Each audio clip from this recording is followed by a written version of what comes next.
P T I نے 8 فروری کو پورے ملک میں اندھیرا کرنے کا پلان بنایا، یعنی کہ کوئی مرشدی ہوگا جو تربیلا ڈیم کا ایک سوئچ آف کرے گا اور پورے ملک میں آپ کے شٹ ڈاؤن ہو جائے گا۔ اور دوسری طرف جو لندن میں بیٹھے ہوئے یوٹیوبرز ہیں پی ٹی آئی کے حامی، وہ دہائی دے رہے ہیں کہ اسٹیبلشمنٹ نے عمران خان صاحب کی بینائی کو شٹ ڈاؤن کرنے کی سازش شروع کر دی ہے۔ اچھا، اور تیسری طرف محترمہ مریم نواز نے ایک آرڈیننس جاری کیا تھا کہ کوئی پتنگ جو ہے بسنت کے موقع پہ اس پہ نہ کسی کے جھنڈے کی تصویر ہوگی اور نہ کسی شخصیت کی تصویر ہوگی، پولیٹیکل یا آپ کے عمران خان صاحب کی مرشد کی تصویر ہوگی تو وہ متعلقہ آدمی کو قید اور جرمانے کی سزا ہوگی۔ یہ انوکھا قانون ہے۔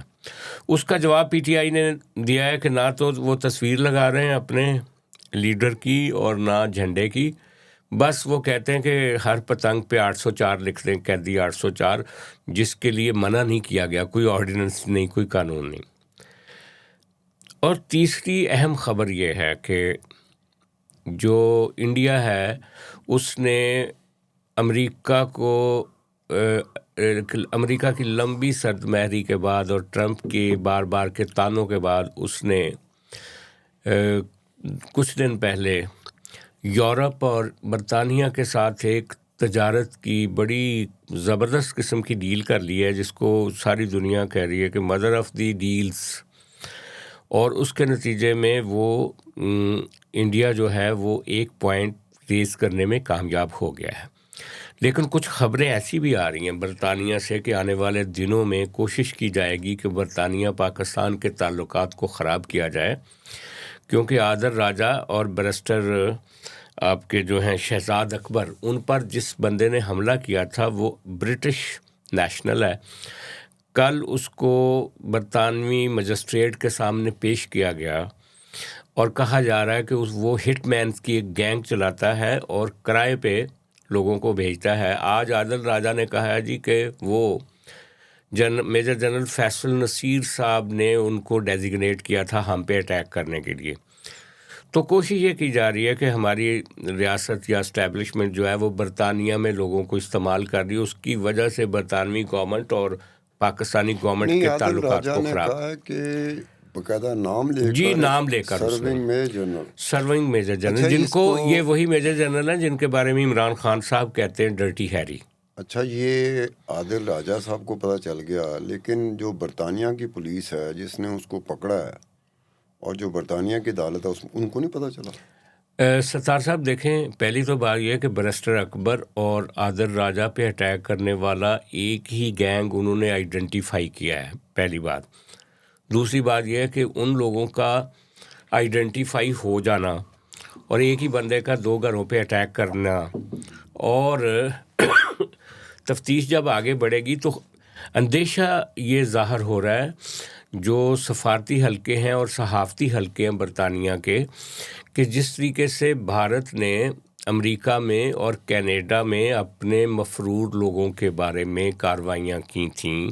آپ کو یاد ہوگا سکھ موومنٹ کے لوگوں کو ایک کو تو اسیسینیٹ کیا گیا تھا برطانیہ میں، تو پھر برطانیہ کے اور انڈیا اور کینیڈا کے تعلقات بھی خراب ہوئے تھے اس کے نتیجے میں، کیونکہ جو کینیڈین پرائم منسٹر ہے اس نے یہ بیان دیا تھا کہ جو بھارت کی انٹیلیجنس ایجنسی ہے وہ کینیڈا کے اندر لوگوں کو اسیسینیٹ کرنے میں ملوث ہے، اور وہ تعلقات میں سرد مہری رہی تھی۔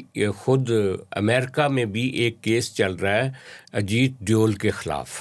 تو اسی طرح کی کوشش یا سازش جو ہے وہ برطانیہ میں کی جانے کا امکان موجود ہے، کیونکہ وہ ایویڈنس جو ہے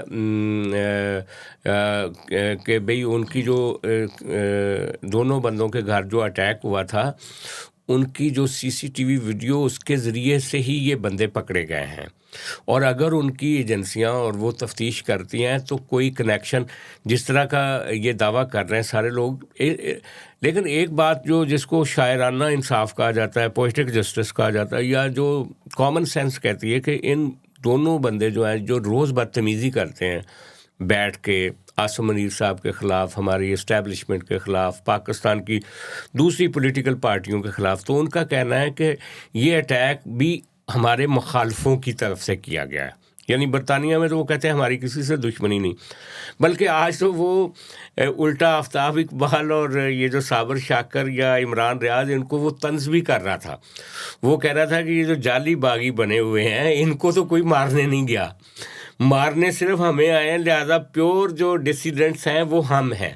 یعنی وہاں پہ یہ عادل راجہ نے کہا، عادل راجہ نے آج ان کو طنز کیے ہیں جو یہ باقی ان کے پی ٹی آئی کے حامی ہیں. تو وہ ان کی ایک انٹرنل پالیٹکس بھی ہے.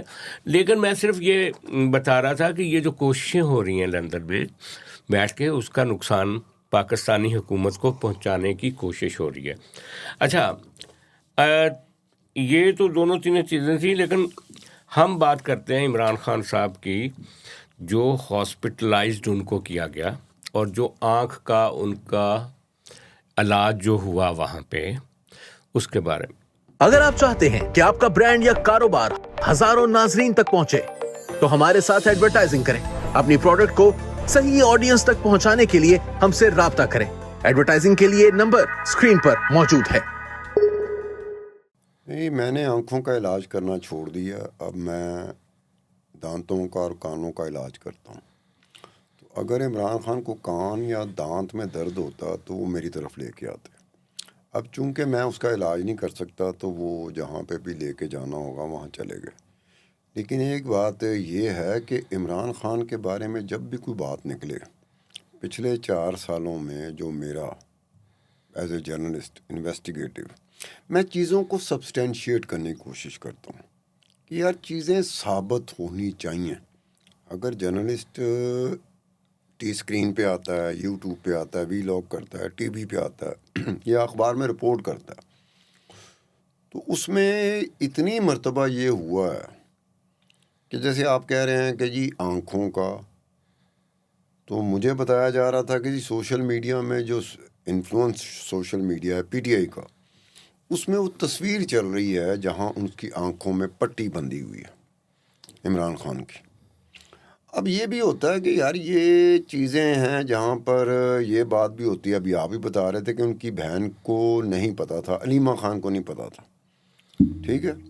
اب یہ کچھ ڈیولپمنٹ ایسی ہوتی ہیں کہ جس میں آپ کو سبسٹینشیٹ کرنے کی طرف جانا وہ بہت ضروری ہوتا ہے.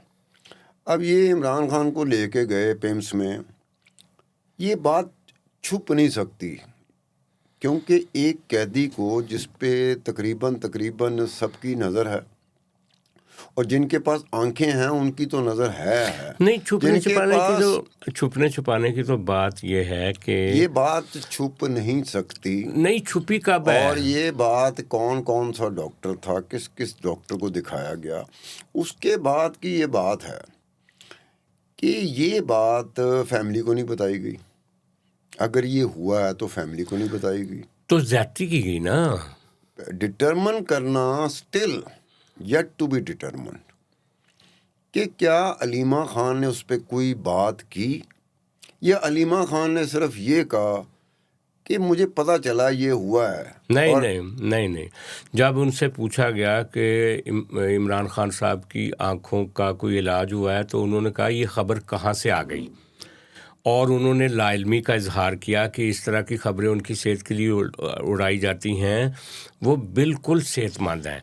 لیکن ان کی اس گفتگو کا ایک جرنلسٹ جو ان کا حامی ہے اس نے ترجمہ یہ کیا کہ جس طرح کے پاکستان کے حالات ہیں، فیملی کو آگاہ نہیں کیا جاتا، تو کسی کارنر سے یہ خبر اڑا دی جائے اگر کہ ان کی طبیعت ٹھیک نہیں ہے اور خدا نخواستہ ان کو کچھ ہو جائے تو لوگوں کو تاثر دیا جائے گا کہ وہ تو بیمار ہیں، لہذا فیملی ڈیلیبریٹلی یہ بتاتی رہتی ہے کہ وہ بالکل ٹھیک ہیں. اور یہ نہیں ہوا. اس سے پہلے آپ کو پتہ ہے انڈیا میڈیا اور افغانستان میڈیا، اس کے انتقال کر جانے والی خبر آئی. یہ انڈیا میڈیا میں باقاعدہ مین سٹریم جو میڈیا ہے، ہاں، لیکن وہ پی ٹی آئی تو نہیں تھی نا، یا بہنوں نے تو نہیں کہا تھا نا. اس کے بعد کیا ہوا، نورین نے جو انٹرویو دیا تھا انڈین ٹی وی کے ساتھ، اس میں کیا کہا تھا کیا کہا تھا؟ اس نے کہا کہ اگر میرے بھائی عمران خان کو مارا گیا تو جو مارنے والے ہوں گے دنیا کے کسی کونے میں بھی چلے جائیں گے, ہم اسے چھوڑیں گے نہیں. تو یہ بات تو جب زرداری صاحب کی صحت کو خطرہ تھا تو پیپلز پارٹی نے کی تھی. یہ بات جب میاں نواز شریف کو خطرہ تھا تو مریم صاحبہ نے کی تھی. خطرہ تھا, خطرے کے جواب میں یہ بات کی گئی, اس سے پہلے خبر آ چکی ہوئی تھی. تو خبر انہوں نے تو نہیں اڑائی تھی نا. تو یار یہ خبر کا کس کو تھا پھر مقدس طور پر, مقدس فریضے کے طور پر پی ٹی آئی کا سوشل میڈیا اسے کیوں لے کے چلتا رہا؟ ارے پی ٹی آئی کا سوشل میڈیا انہوں نے اڑائی تھی تو پھر وہ کیوں اس کو لے کے چلتے رہے؟ ان کو تو فائدہ تھا اس چیز کا. فائدہ کس چیز کا تھا کہ وقتی طور پہ ہمدردی کا ایک جو غبار اٹھتا ہے نا, اس کا فائدہ عمران خان کو ہو جاتا ہے. اب بھی یہ ہے کہ اس کے ٹانگ میں درد ہے, اس کے کان میں درد ہے, اس کے دانت میں درد ہے, اس کے ناک میں درد ہے, اس کا کوئی وجود بھی نہ ہو, ہمدردی کا کہاں جائے گا؟ سمپتی ویو جائے گی عمران خان کی فیور میں. جب وہ جیل میں ہے, جب وہ تکلیف اٹھا رہا ہے, جب اس کو اس کی فیملی سے نہیں ملنے دیا جا رہا, تو یہ ساری چیزیں سمپتی ہیں. یہ سارے چیزیں سمپتی ویو کریٹ کرتی ہیں. ایک بات سنیں کہ یہ ہماری جو جیلیں ہیں نا, اب یقین کے ساتھ ایک چیز ذہن میں رکھ لیں, ہماری جیلیں, اگر کوئی بڑا لیڈر ہماری کسی جیل میں نہیں نا ہے تو جیلیں خود اداس ہونا شروع ہو جاتی ہیں. اگر جیلوں میں نواز شریف نہ ہو, اگر جیلوں میں زرداری نہ ہو, اگر جیلوں میں عمران خان نہ ہو, تو جیلیں اداس ہو جاتی ہیں. یہ ایک اور بات آپ کر رہے ہیں, لیکن جو پبلک سمپتھی اس کے ساتھ ہوتی, جب عمران خان, جب نواز شریف جیل میں تھا سمپتھی اس کے ساتھ تھی, جب زرداری صاحب جیل میں تھے سمپتھی ان کے ساتھ تھی. ان کے مخالفوں نے بھی کہا تھا یہ مردے ہو رہے ہیں. نہیں. ہاں, نو. مجید نظامی کی سینگ کا پتہ ہے آپ کو؟ مجید نظامی کی طرح کے کتنے پرسنٹ بندے ہوں گے؟ تو آپ کی طرح کے کتنے پرسنٹ بندے ہوں گے؟ میری طرح کے 90%. نو. میری طرح کے 90% ہے. 90% مرشد کے حامی ہے جو رو رہے ہیں ان کو. نہیں, تو یہی مرشد کے حامی جب نواز شریف اندر تھا, جب زرداری اندر تھا, تو یہ مجھے کہتے تھے کہ خان صاحب جسٹس ہو رہا ہے, اسے کہتے ہیں انصاف. سارے نہیں کہہ رہے تھے, ان کے جو اس وقت ان کے حامی اتنے زیادہ نہیں تھے. آج یہ جیل میں ہے تو ان کے حامی اس وقت کم تھے, اب زیادہ تھے. حامی تو تھے نا. اچھا, لیکن جو ان کی آنکھ کی بیماری ہے نا, وہ کیا ہے جو ابھی سارے ذرائع سے, میڈیکل ذرائع سے پتہ چلا ہے, وہ یہ ہے کہ اس کو بولتے ہیں سینٹرل ریٹائنل وین. اس کو CRVO کہتے ہیں. پڑھ لیا آپ نے. اس کا مطلب یہ ہے کہ یہ دائیں آنکھ ہے عمران خان صاحب کی, جس میں یہ والی ایک وین ہوتی ہے جو کہ بلاکج یا رکاوٹ کی وجہ سے اس میں اس کی حالت, اس کی وجہ سے جو روشنی اور تصاویر دماغ تک پہنچتی ہیں, اس وین کی وجہ سے ہم جو دیکھتے ہیں کہتے ہیں وہ روشنی اور تصاویر دماغ تک جاتی ہیں. وہ وین جو ہے اس میں کوئی بلاکیج ہے, اور اگر اس کا علاج وقت پہ نہ کیا جائے تو یہ خطرناک ہو سکتی اور آپ کی آنکھ کی بینائی ضائع ہو سکتی ہے. یعنی کہ ہمارا مرشد عمران خان کانا ہو جائے گا. ہو سکتا ہے اگر علاج نہ کرایا جاتا ہے. اسی لیے جو جیل کے ڈاکٹر ہیں انہوں نے کہا کہ میں یہ ذمہ داری نہیں لیتا, ان کو پمز لے کر جایا جائے, تبھی وہ پمز لے کر گئے.